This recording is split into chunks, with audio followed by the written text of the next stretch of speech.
Well, good morning. 9:11 is the time, and welcome back to this all-American edition of Minnesota Live. Today, we're joined by America's best friend. We have a real-life bald eagle here today. From the National Eagle Center in Wabasha, we welcome Ed Hahn and Jared Lewick to the show. And the eagle we have here, his name is Latch. Latch. Tell us about Latch. Yeah, so Latch is one of the eagle ambassadors we have at the National Eagle Center down in Wabasha. He is an 8-year-old male bald eagle, and of the 4 bald eagles that we care for, he is the only Minnesota native. He was actually rescued and recovered just outside of Winona, so right down in southeastern Minnesota. How did you guys get him, and when did you get him? He's 8, so have you had him since he was a baby? Yeah, we've had him since about 2016, and he was actually found just kind of wandering a beach just outside of Winona on the river, and so he had probably fledged by that point, left the nest, but he was found just kind of wandering the beach for a couple of days, and so a call was made to the U.S. Fish and Wildlife Service, and it turns out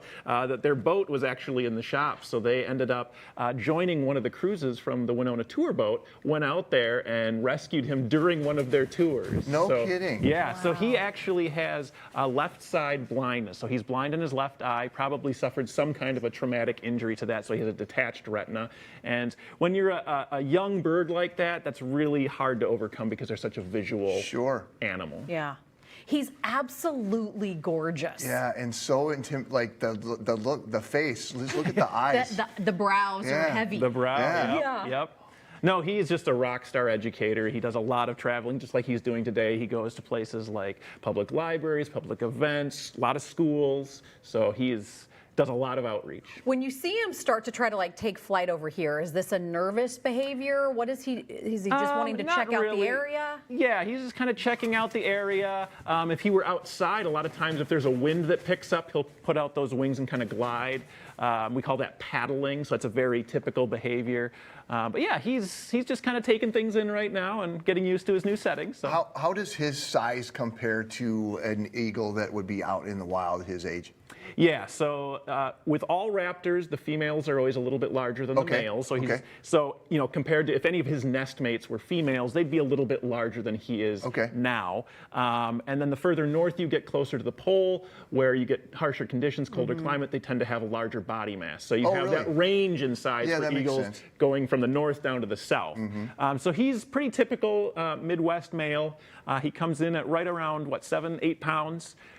So very typical for that, and again, the female counterparts from this part of the country would be just a little bit larger. 8 pounds doesn't seem like much when you look at the size of the bird that's there. That's correct. Yep. So I grew up in California, and if we were lucky enough to see an eagle growing up, it was a huge deal. Yes. And here in Minnesota, and I know it was even a big deal in other parts of the country, but I see an eagle now, and I'm like, kids, oh my gosh, look, there's an eagle, and they're not as fascinated by it because for them, they've seen them their whole lives. Yeah, it's a generational thing, but honestly, it's a good thing that's happening because you're absolutely correct. We have a lot of visitors and people at outreach that are of an older generation, and they remember when and where they saw their first bald eagle. I grew up in Winona, didn't see a lot of bald eagles when I was a kid, and now today they hang out at the lake. I see them overhead. So the fact that they are a common sight now is really a conservation success story. Tell us about some of the things that you guys have going on down there this summer. Yeah, so it's going to be an awesome summer to come down on the Great River Road, come to Wabasha and check things out.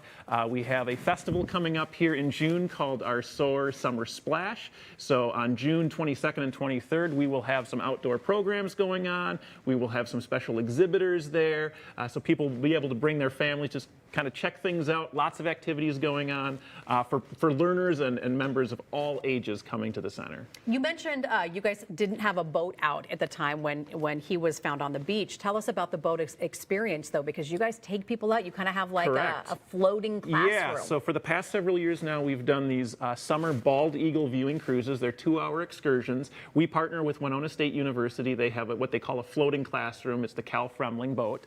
And we have a series of 12 cruises that will go out.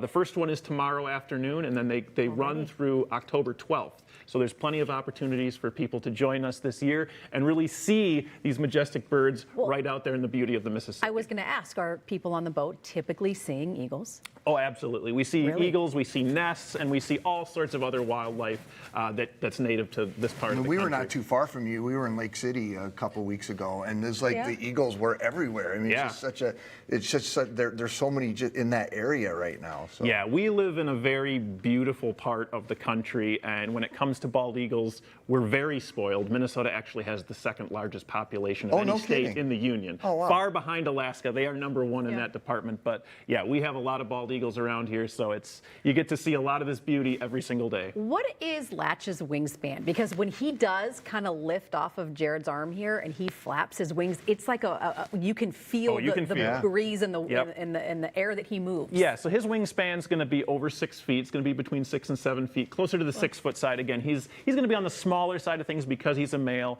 But yeah, you have ambassadors like Ambassador Angel, who's our oldest ambassador. She's a female, and she's going to be over 6.5-foot wingspan. Jeez.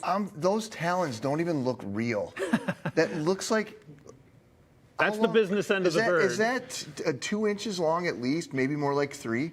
Yeah, you'll get a little variability there. Out in nature too, just their daily activities are going to help kind of keep those in check because it's just like our fingernails and our hair. They're continuously growing. Oh, sure. So it can become possible if they don't have enough activities to naturally file those down that we have to go in occasionally and either clip them ourselves or when they go for their checkups at the University of Minnesota Raptor Center, who was here earlier this week, they may do some of that trimming as well. Can you tell me about the behind-the-scenes tour? Yeah, so the behind-the-scenes tour it's a really cool experience for people because when you normally come to the center, you're going to get to meet the birds up close in their display area. You're going to be able to go to a program and learn a lot of things. But the behind the scenes, you really get to see what goes into the expert care that these birds receive every single day. So our guests that do that experience, they're going to see some of the training regimens that they go through. They're going to see the space that they live in, which we normally wouldn't see. And then there's some hands-on components too, where you can actually help create enrichment, which basically means toys for the eagles that is really good. It's good mental stimulation. It helps, again, maintain their beak length, their talon length. But that's a really cool way for people to connect and be part of the process of caring for these birds.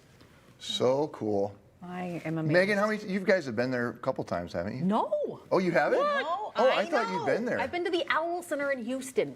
Oh, I need to get You to gotta the get Eagle down Center, eventually the Loon Center that they're building. Absolutely. There's a lot of centers I need to check out. Gentlemen, thank you so much. We appreciate it. Well, thanks for having us. What a cool way to kick off the holiday weekend, and that graphic was just for you guys. I want you to know that. Latch, you're beautiful. Thank Awesome. you. Thank you, guys.